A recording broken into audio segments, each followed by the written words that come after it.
All right, let's talk about something pretty cool. How to make a blockbuster movie, but entirely for your ears.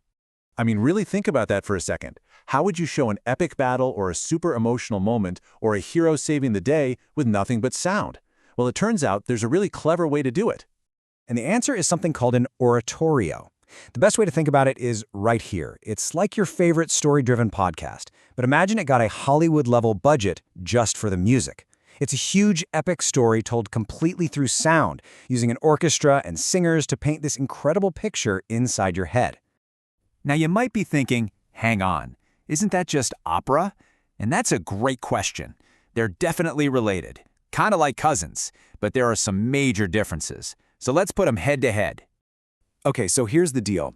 Opera is a full-on visual experience, right? You've got crazy costumes, giant sets, people acting all over the stage. It's as much about what you see as what you hear.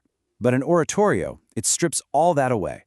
There are no costumes, no sets, and the singers usually just stand still and sing. The focus is 100% on the music telling the story. And this is a big one. In an oratorio, the choir isn't just background singers. They're like a main character in the story. So if you don't have acting and sets, how do you actually tell this epic story? Well, you have to assemble a musical dream team. Let's meet the key players. First up, you've got the soloists. These are your main characters, your heroes. They're the ones who step into the spotlight to sing these amazing songs about what they're feeling, what they're afraid of, and what they're fighting for. They really drive the plot. And then you have the choir, and the choir is awesome. Think of them like the live chat on a stream, or the entire crowd in a stadium roaring at once. They don't play just one person. They represent huge groups of people, like an angry mob, a crowd of cheering citizens, or even a chorus of angels. They react to everything with these massive, powerful songs.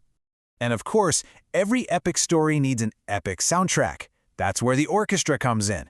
They set the entire mood. They can build the tension for a huge battle scene, create this feeling of incredible sadness, or blast out a triumphant theme when the hero wins. They're literally the score to the movie in your head. So how does everyone know what to sing?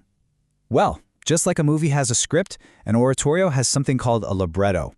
You can think of it as the source code for the whole performance. It has every single word everyone is going to sing, laying out the whole story from beginning to end. Okay, so we've met the team, but how does it all fit together? There's actually a pretty clear structure to it, like a musical game plan that helps guide the listener through the entire story. It almost always starts with an overture. That's the music that plays before anything happens, like the opening theme song of a show that gets you hyped.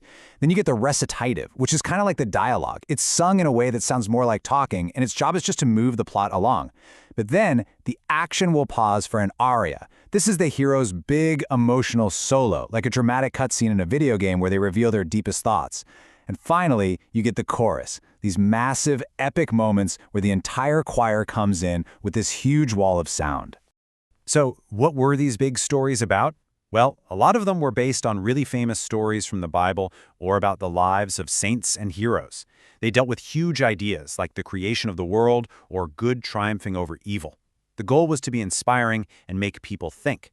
But honestly, even if the story is ancient, the feelings in the music, like joy, anger, and hope, are things anyone can connect with. Okay, so this all started hundreds of years ago. Why should you care about it today? Well, because this idea of pure audio storytelling is actually more relevant than ever.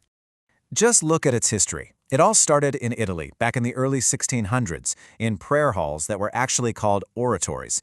The idea got super popular and spread all over Europe.